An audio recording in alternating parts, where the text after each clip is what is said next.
Lalagay ako ng cooking oil. Ipiprito ko muna itong talong.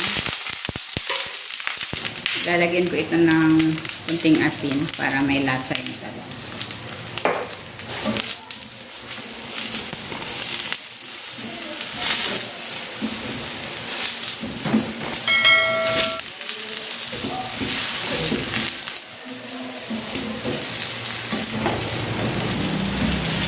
Ayan, okay na ito. Hahanguin ko muna.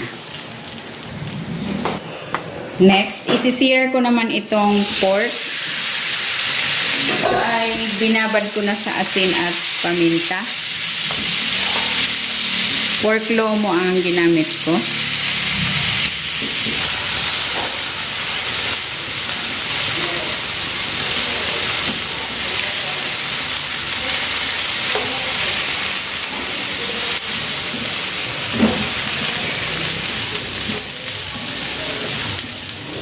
Ayan, okay na ito. Hanguin ko muna. Magigisa na ako ng bawang.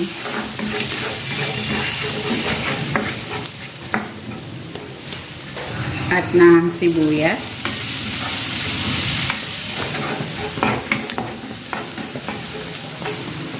And igigisa ko na rin dito itong kamatis.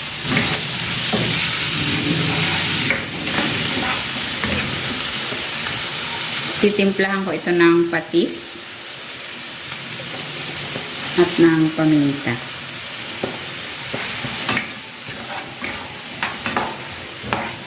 At lulutuin ko ito hanggang sa malusaw yung kamatis.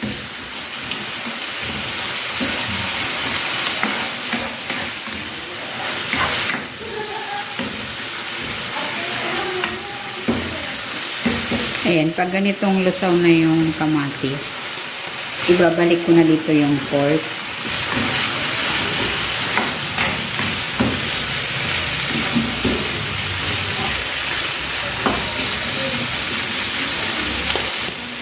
At maglalagay ako dito ng tubig para may sauce. And tatakpan ko muna ito and then isimmer ko for kahit mga 5 minutes para ma-absorb ng pork yung sauce.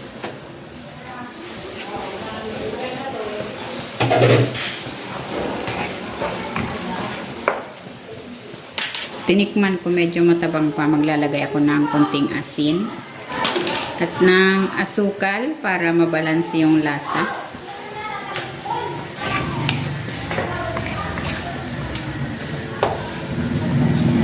Ilalagay ko na dito yung prinito kong talong.